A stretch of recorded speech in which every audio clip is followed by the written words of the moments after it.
venit pe canalul meu! Eu sunt Elena și astăzi am pregătit pentru voi o pască foarte delicioasă cu aluat de cozonac. Este perfectă pentru a întregi meniul vostru de Paște.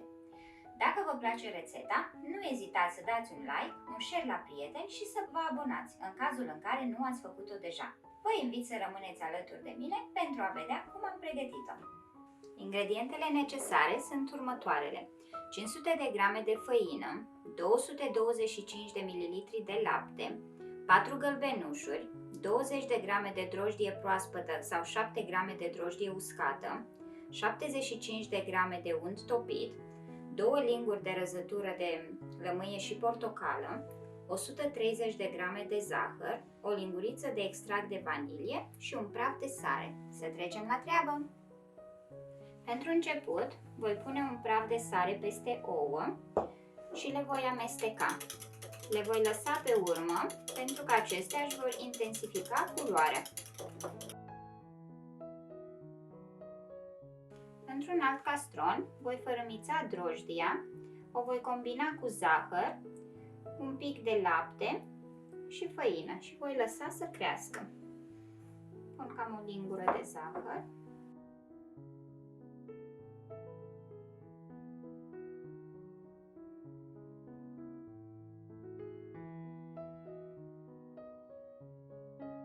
Peste 3 linguri de făină voi pune jumătate din cantitatea de lapte foarte fierbinte și voi amesteca foarte bine, astfel încât să opăresc această făină. Datorită acestui procedeu, coca noastră va ieși foarte pufoasă. După ce am amestecat bine, vedeți, are consistența unei budinci groase, adaug și restul de lapte, cel la temperatura camerei, puțin câte puțin, și voi amesteca să-l încorporez foarte bine. În momentul în care faceți cozonac sau pască cu aluat de cozonac, toate ingredientele trebuie să fie la temperatura camerei. Laptele, drojdia, ouăle, făina, dacă se poate, să o cerneți cu o zi înainte și să o lăsați într-un castron la aer, fără să-l acoperiți.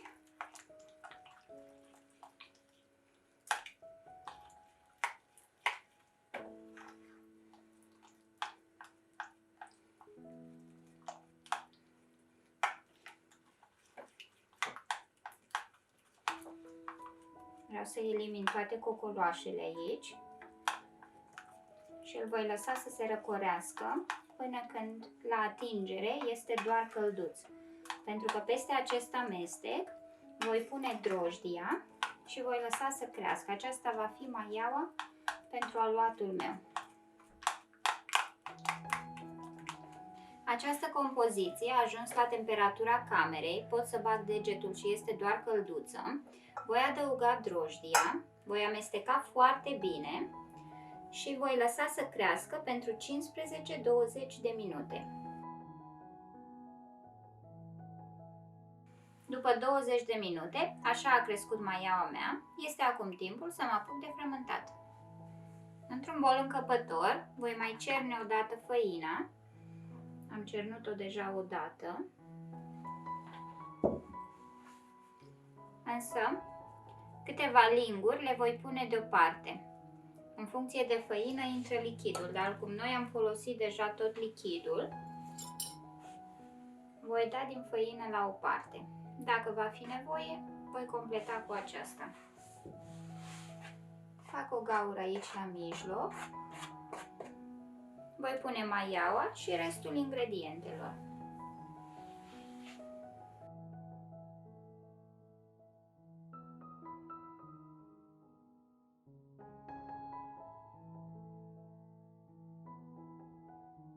Am pus aluatul pe blat, s-au combinat ingredientele foarte bine, este timpul să încep să încorporez untul. Mie mi-a rămas un pic de făină, de aceea este foarte important să nu faceți aluatul prea tare, puneți făina treptat. Acum, puțin câte puțin, voi incorpora untul. Acest proces va dura undeva la 25 de minute, 30 de minute.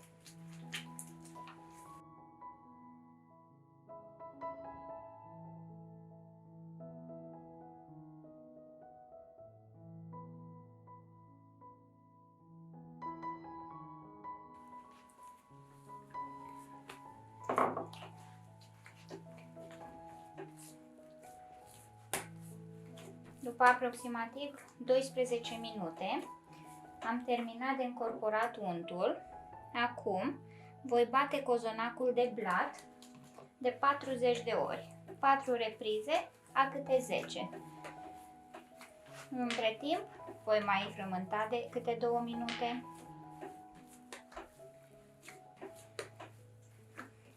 Aluatul este elastic, arată foarte bine. Pun foarte puțin ulei pe blat.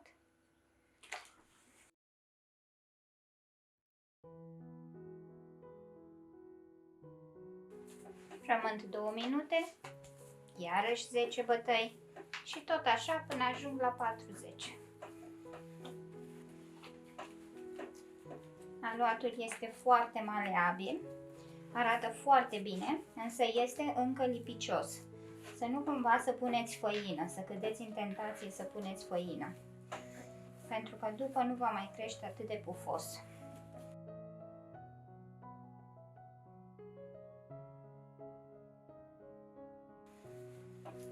Am frământat circa 20 de minute, l-am și bătut de blat de 40 de ori. Acum îl voi pune la dospit într-un vas uns cu ulei pentru aproximativ 45 de minute. Cam așa arată aluatul. Este elastic, foarte frumos.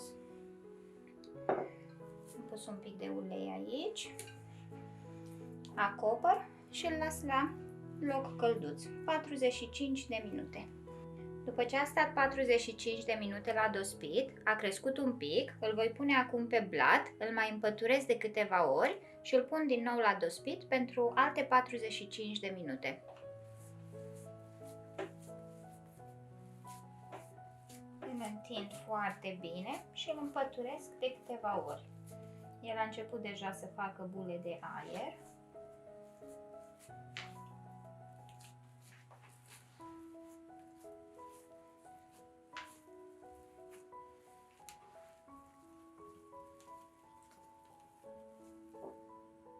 Îl pun la crescut pentru alte 45 de minute.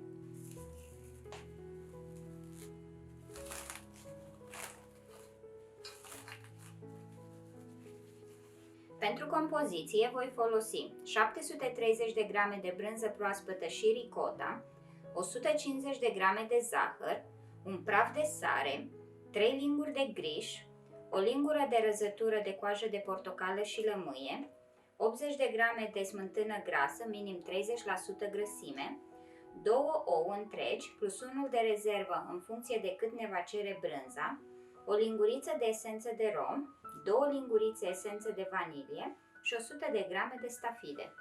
Pur și simplu vom combina toate ingredientele expuse mai devreme.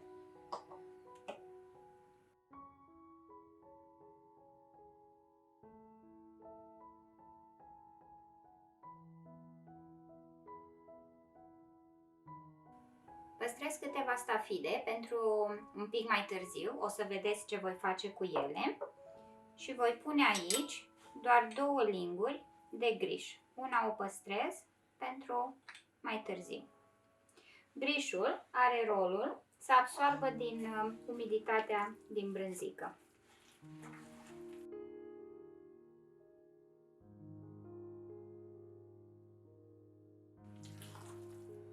Amestecăm foarte bine până când compoziția este omogenă. Nu vreau să fac o compoziție foarte moale. După câte văd, 2 ouă sunt suficiente, nu îl voi mai pune pe al treilea. Însă dacă brânza voastră este mai uscată, este posibil să aveți nevoie și de al treilea ou.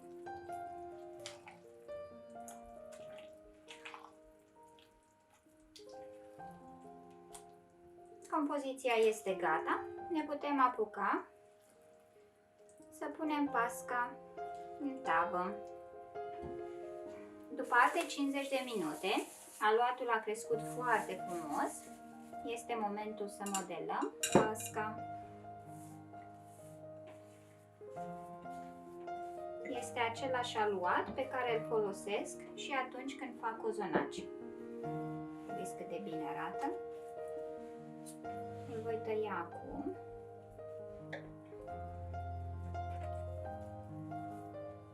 Prima dată voi face baza pentru pască. Acestea le fac în biluțe.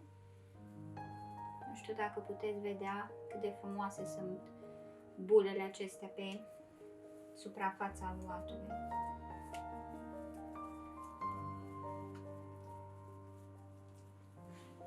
Le dau un pic deoparte.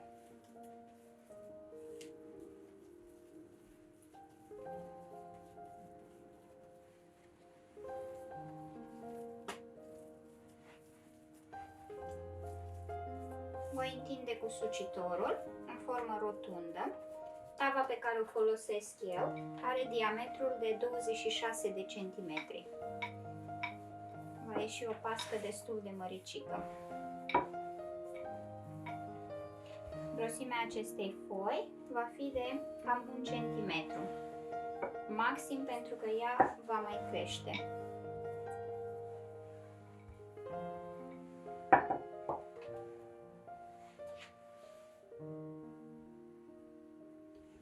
Mă ajut de fundul tăvii pentru a tăia perfect.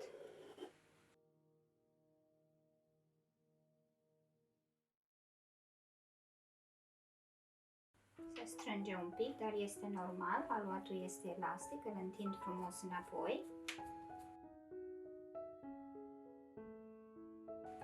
Din cele două bile rămase, voi face 4 șnurulețe. Le voi face pe rând. Veți vedea imediat. Întind foarte bine.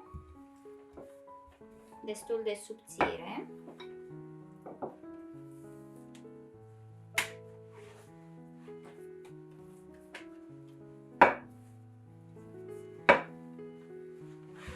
Mă interesează să fac pe lung, cam cât jumătate din cercul tăvii mele. Voi umple acum cu un pic din brânzica pe care am făcut-o mai devreme.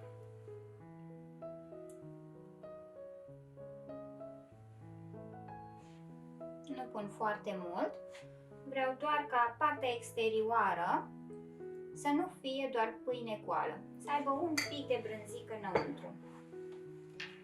Foarte important să închideți foarte bine aici.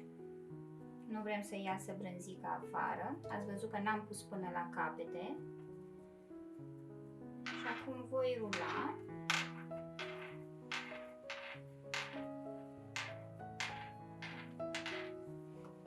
Prind foarte bine capetele. Dacă vă aduceți aminte, așa am făcut și la cozonac. Dacă nu ați văzut încă rețeta, vă las link sus în descriere.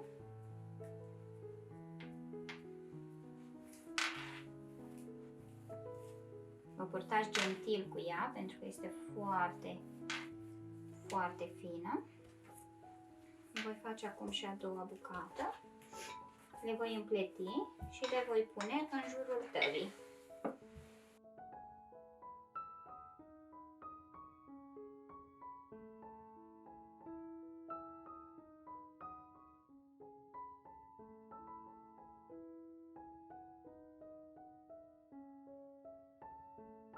După ce am umplut toate 4 șnurulețe, le voi împleti frumos.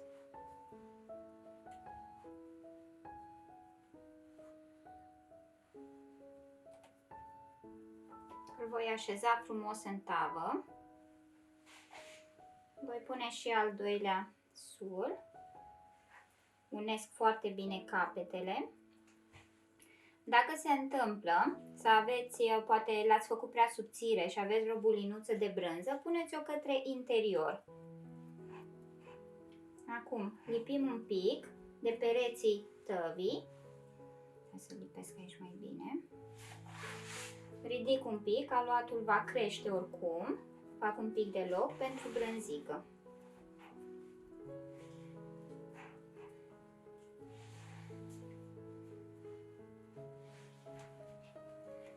Înainte să pun brânza, voi pune o linguriță de grij pe fundul tăvii, nu foarte mult, doar cât să-l acopăr, și umplu cu crema pregătită anterior.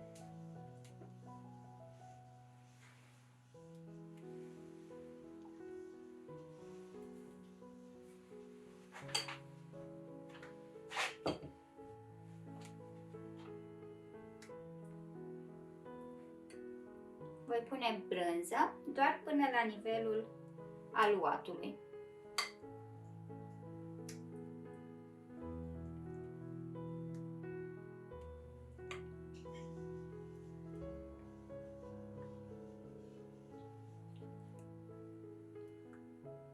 Dau un pic deoparte. Din aluatul care mi-a rămas, voi face un sul și voi tăia biluțe cu care voi face crucea de pe pască.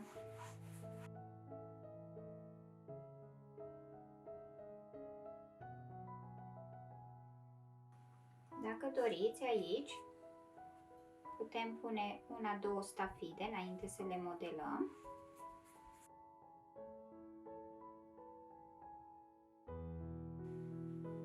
Cu o lingură fac loc în semnul crucii și în acest loc voi pune biluțele.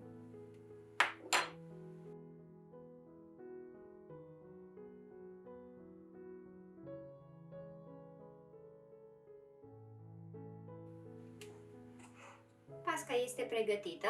O voi da acum un pic la căldură să mai crească cât timp se încinge cuptorul la 160 de grade.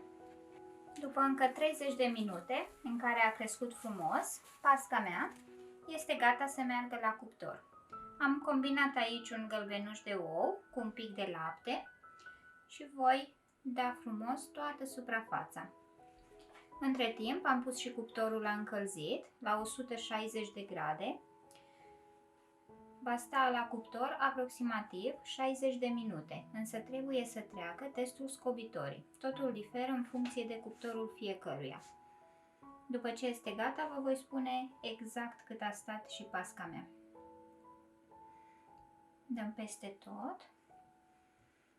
Atunci când ați lăsat-o la dospit, sper că ați acoperit-o, pentru că altfel suprafața de deasupra se usucă și nu vrem acest lucru.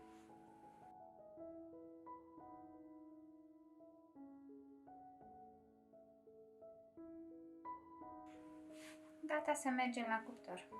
Doamne ajută! Pasca mea stă de jumătate de oră la cuptor, a crescut foarte frumos și a început să se rumenească. Dacă nu este încă coaptă în interior și observați că se rumenește prea tare deasupra, pur și simplu acoperiți cu o coală albă de hârtie. Acesta va proteja exteriorul de arsură. Așa arată pasca mea, a stat 70 de minute la cuptor, am scos-o, acum o voi lăsa să se răcească în tavă, însă pentru un luciu frumos o voi da cu un pic de apă cu miere. O lingură de miere și un picuț de apă. După ce s-a răcit complet, am scos pasca din tavă, arată foarte bine, este foarte pufoasă. Abia aștept să o tăiem de Paște. Sper să o încercați și voi. Vă doresc poftă bună și un Paște fericit, sărbători binecuvântate!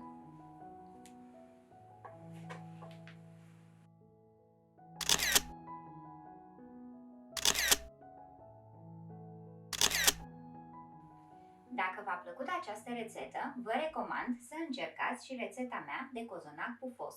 Este foarte, foarte delicios!